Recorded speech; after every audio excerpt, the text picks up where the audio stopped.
i'dadi ya yang Umi kasih sekalian, kepada Fatih Team, kepada rombongan daripada Ustazah Asma Harun yang datang 5 orang hari ini, semua sekali termasuk para penonton yang sedang live bersama-sama dengan kita. Assalamualaikum warahmatullahi wabarakatuh. Waalaikumsalam warahmatullahi wabarakatuh. Apa khabar anak-anak Umi semua? Alhamdulillah, sehat luar biasa. Takbir. Allahu Akbar. Alhamdulillah. Alhamdulillah kita pada malam ini yang sungguh bertuah sekali ya dapat bersama-sama pada malam ini, khusus untuk anak-anak Umi semua di Madinatul Hufaz ya, dan juga turut diraikan oleh rakan-rakan sahabat-sahabat di Facebook kita, Jom tu Jannah Madinatul Hufaz, sahabat Ustazah Asma Harun, sahabat Ustazah Nur Hafizah Musa, seluruh muslimin muslimat. Malam ini kita bersama-sama ya menghidupkan malam kita dalam raudhah ilmu, raudhah min riyadil jannah, dan sama-sama kita merafakkan ya lafaz syukur dengan lafaz alhamdulillah. Sebenarnya Umi bahasakan di Umi boleh ya?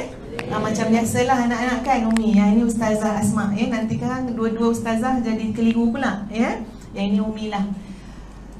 Sebenarnya kami tak puas lagi berbual betul ya Asma ya daripada tadi, tapi kita kena on time juga ya untuk bersiaran pada malam ini.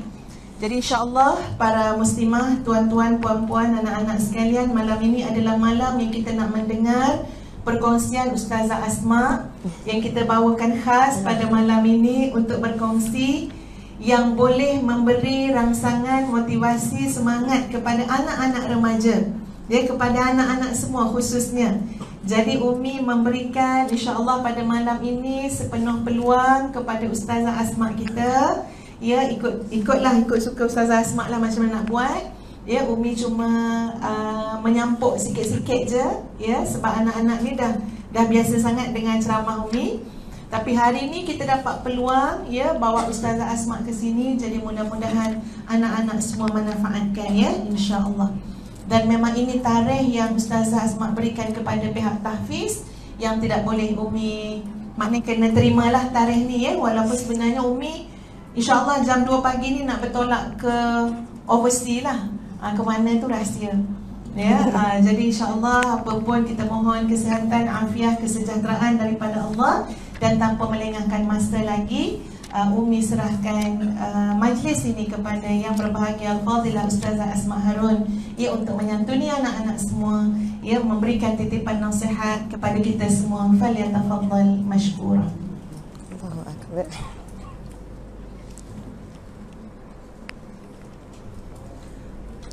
Subhanallah. Subhanallah. Kena tekan lama Okey. Susah kena duduk kat sini, dia kena dekat. Ha? Tak apa. Kenapa? Subhanallah, subhanallah, alhamdulillah, Allahu akbar. A'udzubillahi minasyaitonirrajim. Bismillahirrahmanirrahim. Assalamualaikum warahmatullahi wabarakatuh. Waalaikumsalam warahmatullahi wabarakatuh. Kaifa halukum? Alhamdulillah, Allahu Akbar. Masya Allah, Allahu akbar. Rasa nak tanya 10 kali ya saya dapat jawapan macam tu kan. Tanya lagi sekali. Tanya lagi sekali lah. Kaifa halukum? Alhamdulillah, Allahu Akbar. Allahu akbar. Wa kaifa bi imanikum? Jadi slow pula. Subhanallah, Allahu akbar, masya-Allah.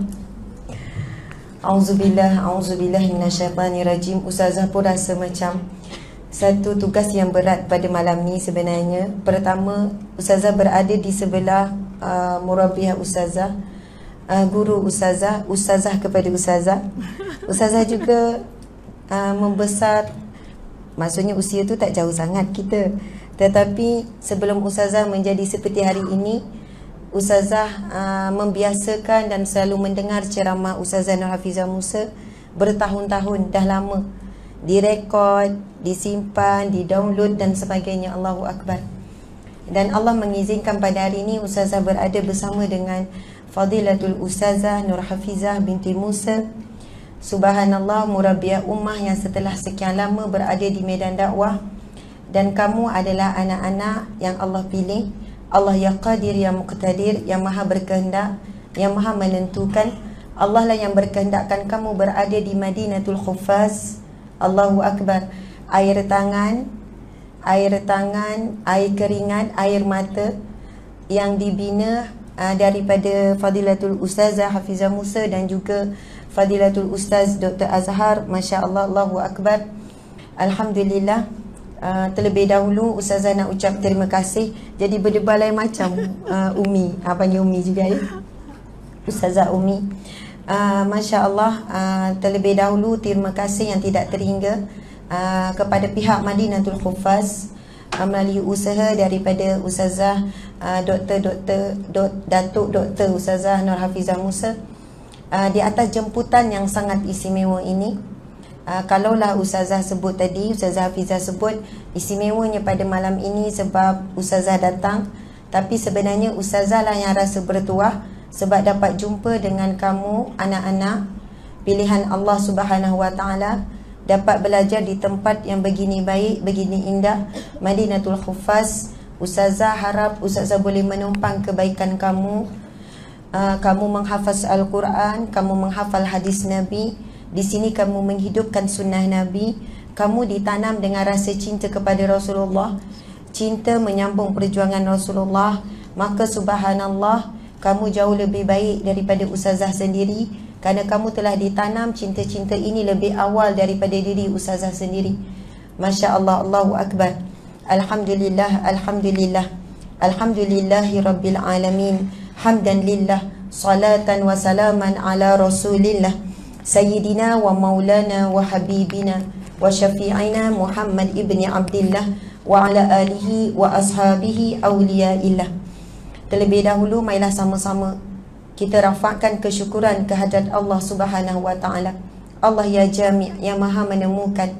Allah menemukan orang-orang yang baik di tempat yang baik, insya-Allah.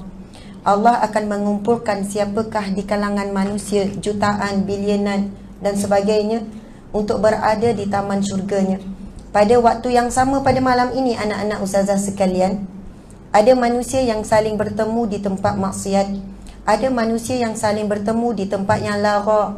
Tetapi malam ini Allah paksa, Allah ya Jabbar, Allah ya Qahar, memaksa kita untuk berada di sebaik-baik tempat di atas muka buminya, iaitu di rumahnya, surau ini, di tempat kita bersujud kepada Allah. Kemudian kita berada di salah satu taman syurganya. Subhanallah, Alhamdulillah. Ustazah boleh nampak pada pandangan wajah dan pada kelipan mata tu ada yang penat, Masya Allah. Mungkin mula-mula nampak Ustazah satu, mungkin lepas ni bertukar jadi dua, kemudian langsung Ustazah dah hilang daripada pandangan mata. Kita faham rutin anak-anak memang penat daripada awal subuh dan sebagainya, sampailah berlanjutan sehingga saat ini, Masya Allah. Jadi tak apa, ada yang buka tak buka macam ni pun ada kan. InsyaAllah mudah-mudahan kita tetap kuat, kita tetap cuba berlawan, bersabar dengan rasa penat, rasa mengantuk dan sebagainya. Anak-anak kenal tak Ustazah? Kenal. Kau cakap-cakap ni kan. Tapi sekarang tu Acik Mano lah datang ni. Kalau kita cakap Nogori Ustazah dua-dua malam ni, diorang faham tak kan? Faham tak? Boleh tak kita orang cakap Negeri? Ustazah Asma Harun, anak kelahiran Kuala Terengganu kan, Ustazah Asma kan? Ya, betul. Tapi menetap berapa tahun kat Negeri Sembilan? Kat Negeri start 2012. Masya Allah ya, lama duduk dekat Negeri Umi. Boleh cakap Negeri Sembilan? Boleh. Memang suka cakap Negeri. Kadang orang dengar lah saya cakap Negeri kan. An orang muda. An cakap Negeri kan. Anak dara kan. An kan. Dia orang kata slang orang Kuala Pilah. Tapi sebenarnya saya Ustazah, saya boleh cakap Negeri antara sebab saya tengok ramai orang duduk 20 tahun pun tak boleh cakap Negeri. Tapi kenapa saya boleh cakap? Sebab Allah beri saya kesempatan, Ustazah dulu bekerja di Jabatan Agama Islam Negeri Sembilan. Jadi klien yang datang mengadu masalah semua orang Negeri. Tak adalah orang luar datang mengadu masalah orang Negeri. Jadi biasa orang datang mengadu ni orang tua, orang muda. Dan ramai orang tua memang dia akan cakap Negori.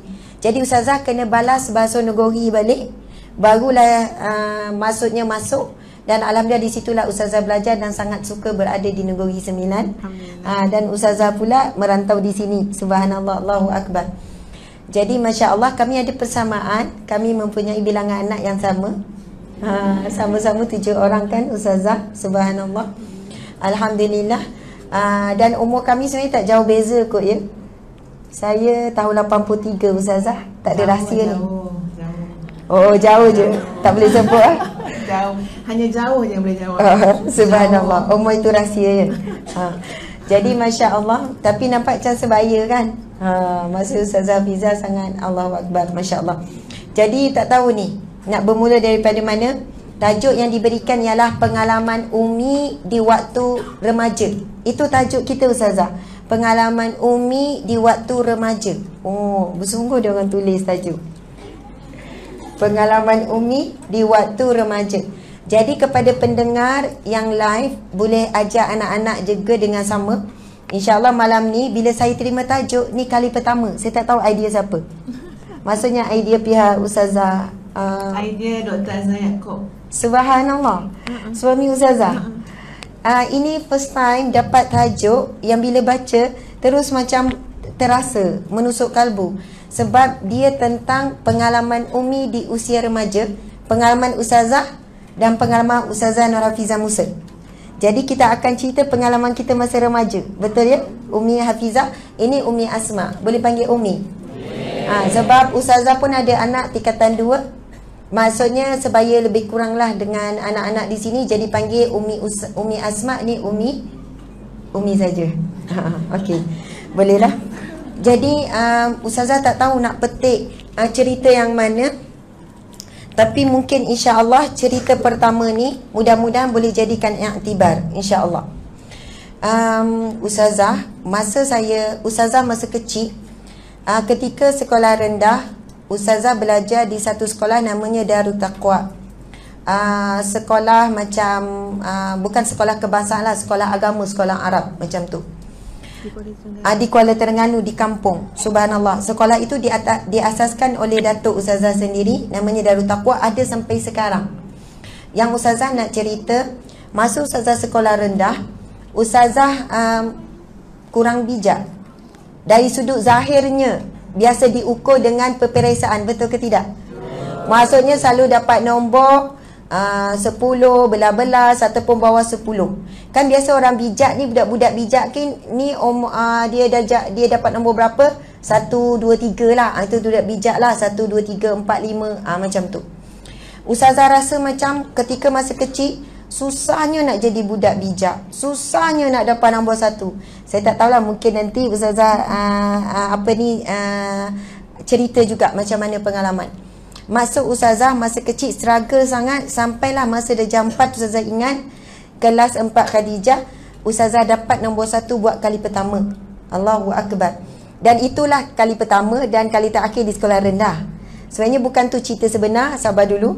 Bila masuk sekolah menengah, Dah tulis dah. Oh dah tulis dah tu. Oh catat juga cerita tu.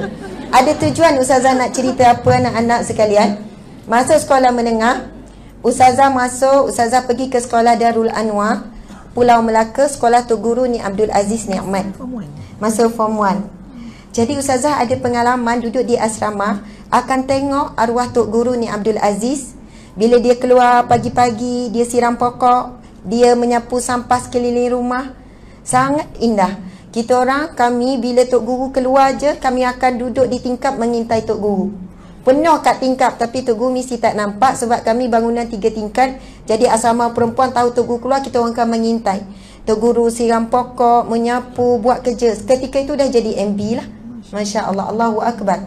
Dan kami selalu ada kesempatan untuk solat berjemaah dengan Tok Guru dan sebagainya. Dan kami melihat bagaimana Tok Guru menyantuni, menyantuni para tetamu yang datang. Rumah, sebab anak Tok Guru dah bertambah ramai, rumah dibesarkan di sebelah lagi dikekalkan bahagian kayu. Sebab Tok Guru nak kekalkan rumah yang lama, bahagian kayu, rumah kampung yang sangat biasa. Dan disitulah tempat Tok Guru melayani semua tetamu tanpa dia memilih sesiapa pun. Allahu Akbar. Tapi Ustazah tak lama sekolah di Darul Anwar. Lepas tu sekolah masuk pertengahan tingkatan 1, Ustazah pindah ke Ma'had Muhammadiyah Banat, Kota Baru, Kelantan. Sebab baru tahu. Dan sekolah tersebut kita tahu sampai hari ini pun adalah satu sekolah yang maksudnya berprestasi tinggi lah, sekolah yang antara disebut-sebut. Bila Ustazah masuk tengah tahun, jadi sebab Ustazah tak ada UPSR, tak pernah ambil UPSR, dibanding kebaikannya memang tak ada UPSR. 2-3 orang saja ada UPSR. Semuanya mak ayah memang hantar sekolah yang tak ada UPSR, masuk mana-mana sekolah dapat. Bila masuk sekolah menengah, subhanallah, Ustazah rasa lagi perjuangan macam mana nak jadi macam orang-orang yang bijak. Dapat nombor 1, dapat nombor 3, dan Ustazah masih berada di kelas yang kelas 3, kelas 4, kelas yang macam akhir-akhir sikit. Dan ketika sekolah menengah, Ustazah tak dapat pun. Maksudnya tak pernah dapat nombor 1, 2, 3, mesti belas-belas dan nombor akhir. Bukan terakhir, nombor puluh-puluh dan nombor tengah-tengah Ustazah. Maksudnya Ustazah nak bagi tahu bagaimana seraga Ustazah faham ada orang yang berusaha sedaya upaya, tetapi dia berusaha mungkin lebih keras daripada orang yang dapat nombor 1, mungkin gifted, dia memang mudah nak dapat apa semua. Kita kadang-kadang tu hafal-hafal hanya dapat setengah muka surat sehari. Hafal-hafal cuma dapat 1 muka surat sehari. Ada kawan kita nampak ringan-ringan, mudah-mudah je hafal, tapi dapat 4-5 muka surat. Betul kan? Pernah tak rasa macam frust, rasa macam putus asa? Nanti cerita Ustazah bersambung lagi.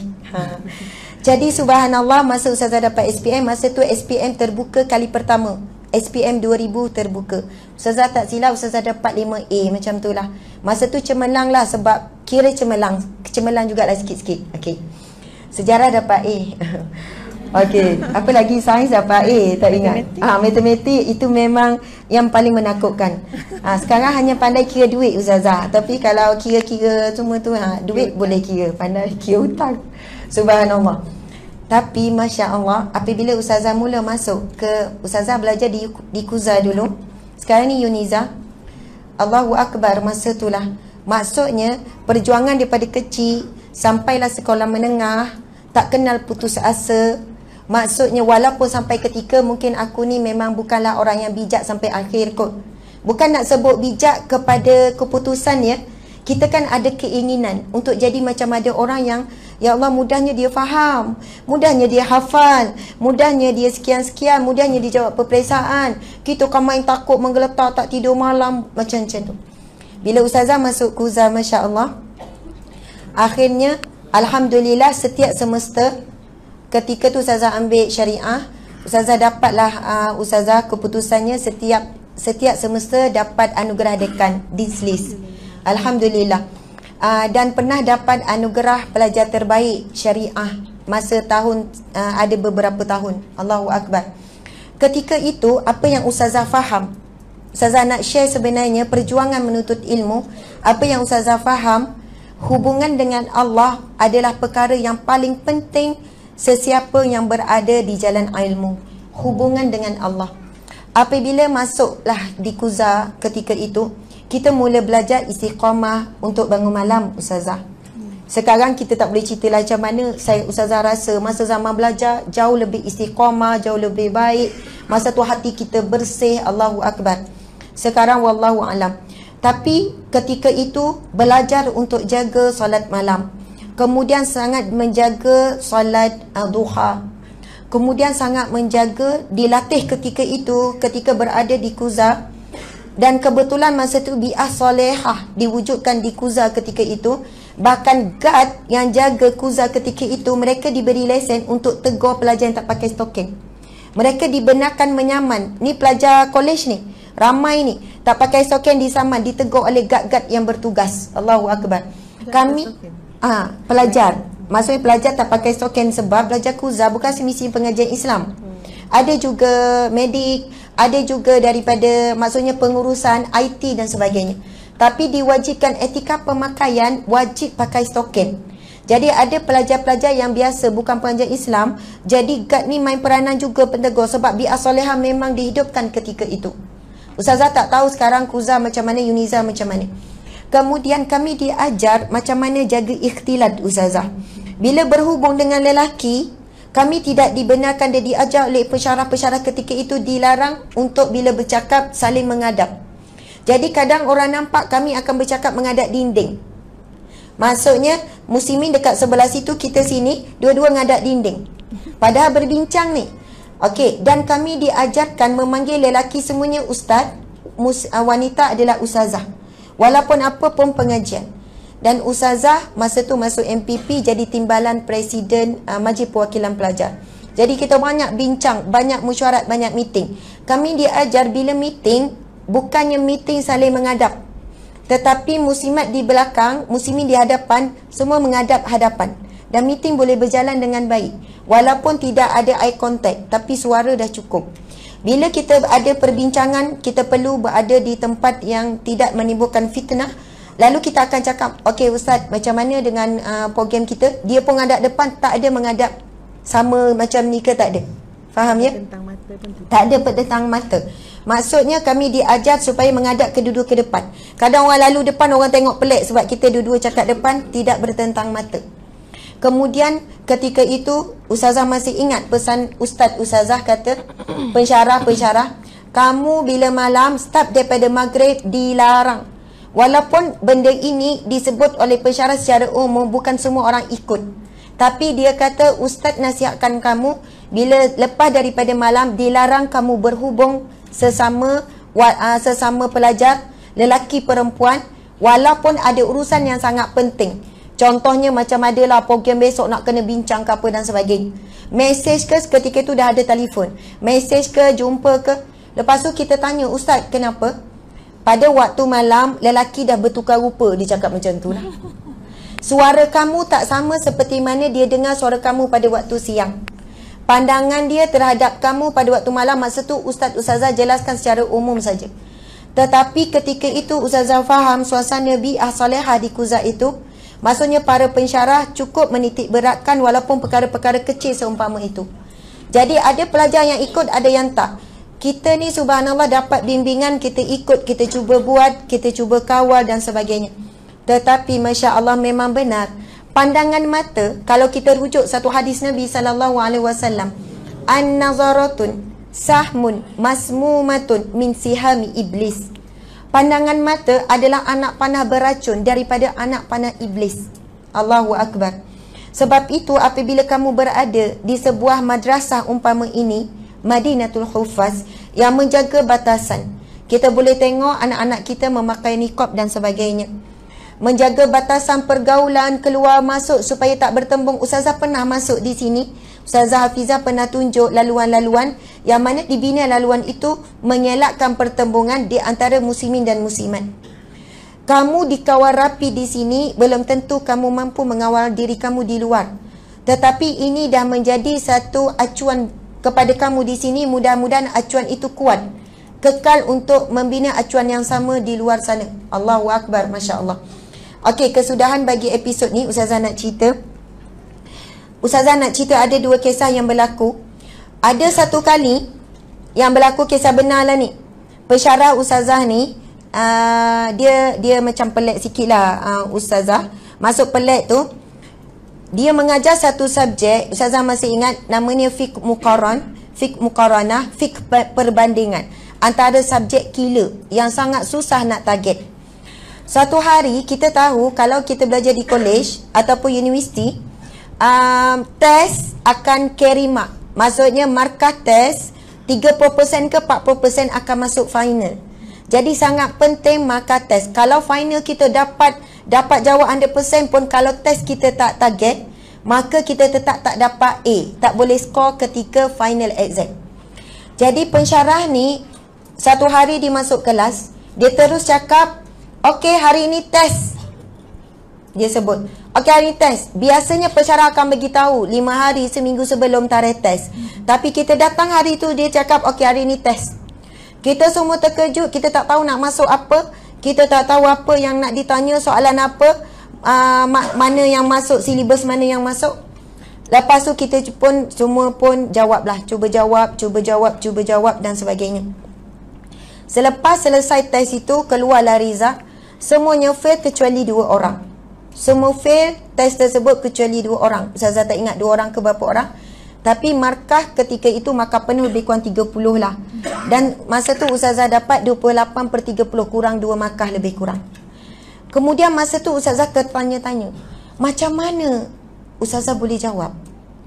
Dan macam mana, sedangkan maksudnya masa menjawab soalan tu, Allahu Akbar, ketika tu ustazah mula faham. Kita ketika belajar, bukan ustazah katakan kawan ustazah tak macam ustazah. Maksudnya ustazah nak cerita daripada awal tadi, perjuangan menuntut ilmu sangat payah. Ustazah bukan gifted, maksudnya bijak, boleh faham, tidak. Usaha keras. Tapi ketika itu ustazah mula faham, ada perkara yang lain yang sangat membantu kita dalam proses kita menuntut ilmu Allah, iaitu redha guru-guru kita, redha ustaz-ustazah kita, bagaimana kita menjaga akhlak dengan guru kita. Contoh tadi pesanan pensyarah tu kan, pensyarah tak cek siapa yang buat, siapa yang tak, siapa yang ikut nasihat dia tu, tak cek. Sebab itu hak masing-masing, balik kita nak berhubung lelaki atau tidak. Walaupun perkara itu para pensyarah tak cek, tak semak, tapi sebab mungkin kita hormat ilmu yang dia bagi, pesanan dia bagi, dan kita buat dalam diam, dan Allah tahu kita buat, maka di situ dan pensyarah yang sama itulah yang banyak suka pesan tentang bab ikhtilaf, bab pesan-pesan ni. Dan mungkin di situlah ada sedikit keberkatan Allah bagi, sebab kita menghormati pesan-pesan dan nasihatnya dalam diam, walaupun dia tak tahu, tapi Allah Maha mengetahui. Dan ustazah sangat memahami ketika ustazah jawab tu, bila tengok soalan, Allahu Akbar, ustazah kata, ya Allah, apa nak jawab. Tapi ustazah nak share satu doa. Doa ini yang ustazah amalkan daripada dulu sampai sekarang, sampailah ustazah hari ini nak berceramah. Ini antara doa yang ustazah akan, setiap kali ustazah nak ceramah, ustazah baca. Dulu ustazah tak tahu mana sumber doa ini, sampai ketika ustazah baca ada satu buku, ustazah tak ingat buku mana, kitab yang ustazah beli. Rupanya itu doa yang diajarkan oleh Rasulullah sallallahu alaihi wasallam kepada seorang Arab Badui. Rupanya doa itu datangnya daripada Rasulullah sallallahu alaihi wasallam. Allahu Akbar. Doa itu berbunyi, Allahumma, boleh ikut ustazah, sebelum tulis ikut ustazah dulu. Bismillahirrahmanirrahim. Allahumma alhimni rushdi wa a'izni min syarri nafsi. Ya Allah, berikanlah kepadaku ilham yang benar, dan jauhkanlah aku daripada kejahatan nafsuku. Amin ya rabbal alamin. Allahu Akbar. Doa itu bila ustazah nak jawab peperiksaan, bila ustazah mohon, Allahumma alhimni rushdi, ya Allah, berikanlah aku ilham yang benar. Masa itu bila kita tak bersedia untuk peperiksaan, untuk jawab soalan, kita benar-benar meletakkan tawakal itu sepenuhnya kepada Allah. Ya Allah, berikanlah aku ilham untuk menjawab soalan ini. Dan tidak ada yang mustahil di sisi Allah, walaupun ia mustahil bagi kita. Dan ketika itulah Allah berikan ilham untuk jawab dengan ayat sendiri, dengan perkataan sendiri, dengan kefahaman sendiri. Walaupun soalan itu kita rasa di peringkat awal kita baca, kita rasa tak tahu jawapan apa, sebab kita tak tahu perkataan apa, tapi minta Allahumma alhimni rushdi wa izni min syarri nafsi. Kemudian tulis. Nak jawab pula soalan yang kedua, Allahumma alhimni rushdi, ya Allah, berikanlah aku ilham yang benar, dan jauhlah daripadaku kejahatan nafsuku. Anak-anak ustazah sekalian, dalam tempoh kita belajar, terlalu banyak nafsu yang akan mengganggu kita. Nafsu malas, nafsu putus asa, nafsu bersangka buruk, nafsu nak rehat banyak, nafsu nak cepat, nafsu nak dipuji, nafsu sekian-sekian. Kita berlawan dengan hawa nafsu kita.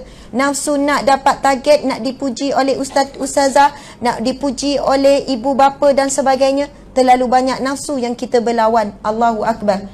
Dan kita sangat bimbang apabila kita dapat satu keputusan yang baik, lalu kita ada masalah riya, ujub, takabur, maka sia-sialah segala usaha kita. Maka doa itu bagi ustazah sangat membantu kepada para penuntut ilmu. Allahumma alhimni rushdi wa a'izni min syarri nafsi. Allahu Akbar. Dan bila ustazah mengajar, ustazah Hafizah berceramah, kita kadang-kadang kan ustazah, kita study lain, buat persiapan lain, tapi bila ceramah keluar yang lain. Dan kita sangat yakin Allah hanya akan mengizinkan apa yang keluar. Dan selalu juga lepas ceramah, kalau saya lah ustazah, kita rasa macam ralat. Ya Allah, kenapa aku sebut macam tu? Kenapa aku tak sebut macam ni? Kalau cakap macam ni kan lagi best. Kalau sebut ayat tu, oh lagi menusuk. Kalau baca cerita ni, tapi selalu suami ingatkan, apa yang keluar ketika ceramah ilham daripada Allah. Jika rasa kurang, Allah menyelamatkan perasaan kita daripada ujub, riak, takabur, sum'ah dan sebagainya. Bila rasa lebih, jangan sekali-kali ia datang daripada diri kita. Allahu Akbar. Ustazah pernah terima satu ceramah di hadapan audien yang berprestij. Ustazah buat persiapan tip-top, dengan PowerPoint, dengan persiapan, dengan rasa yakin, confident. Dan ketika itu Allah menguji kurang tawakal kita kepadanya. Dan apa yang Allah uji ketika itu, ustazah blank, ustazah blur, ustazah tak boleh sampaikan. Setelah selesai, ustazah menangis sampai berhari-hari.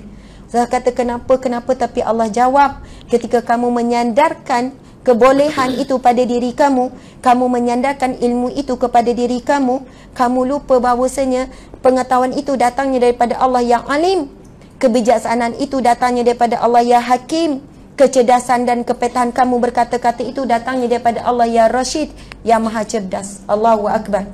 Ustazah nak cerita lagi boleh? Boleh. Cerita yang kedua. Masa ni ustazah belajar di Mesir. Kita dah study betul-betul dan sebagainya. Di Mesir ni suasananya, kita tahu dia adalah universiti yang tertua di dunia. Allahu Akbar. Sangat uzur universitinya. Ustazah di Jordan kan? Ustazah di Mesir. Di Iskandaria, memang bila periksa final tak akan muat. Kita akan buat di khemah di luar. Ketika itu musim sejuk. Bila musim sejuk kadang negatif. Macam dalam ni, sejuk yang teramat. Tiba-tiba kita kena ambil jawab peperiksaan di bawah khemah yang mana tak ada dinding. Dan udara sangat kuat bertiup. Dan ustazah masa tu tak mampu menulis apa-apa walaupun sejam dah berlalu. Sebab sejuk. Sejuk, beku. Kemudian ustazah diuji dengan menggeletar yang terlampau. Dan bila ustazah tengok orang sebelah dah tulis tanpa henti, orang sebelah tengok menulis orang depan, ustazah lebih kurang sejam lebih, ustazah masih belum mampu menulis walau satu huruf. Bila ambil macam ni, lepas tu sorokkan balik, lepas tu menulis macam ni. Ustazah ingat sebab ustazah kesejukan. Tapi ustazah tengok kenapa orang sebelah kiri kanan elok saja menulis. Ketika itu ustazah tak buat perkara lain melainkan ustazah istighfar tanpa henti dengan menangis. Ustazah percaya yang menghalang ustazah untuk tulis adalah Allah. Dan kerana maksiat yang ustazah buat. Masa tu ustazah berhenti, ustazah tak fikir lain, ustazah cuma istighfar, ya Allah, janganlah kerana maksiatku menghalangku untuk menuliskan ya Allah. Ya Allah, ampunilah dosaku, minta mohon istighfar ya Allah. Allahu Akbar. Allah menyelamatkan kadang-kadang diri kita daripada kita dapat sesuatu melalui kita lupa ia datang daripada Allah. Sehinggalah ketika itu akhirnya sampai ketika Allah hilangkan ketar tersebut, ustazah boleh tulis tanpa henti dan sempat menghabiskan semua soalan dan beri jawapan semuanya. Walaupun dengan soalan, dengan masa rasa macam tak logik, tapi kadang-kadang ustazah nak sampaikan kenapa kita sukar untuk mendapat suatu ilmu. Dan kadang-kadang kita dah hafal, kenapa tiba-tiba kita blank? Kenapa kita susah nak hafal Al-Quran? Itu kalamullah. Sebab Allah tidak akan beri kepada hati yang bermaksiat. Kita tahu al-ilmu nurun. Ilmu itu adalah cahaya. Dan cahaya tidak akan masuk ke dalam hati yang bermaksiat. Sebab itu kadang-kadang ada perkara, ada sebab kenapa Allah menghalang supaya kita kembali kepada Allah.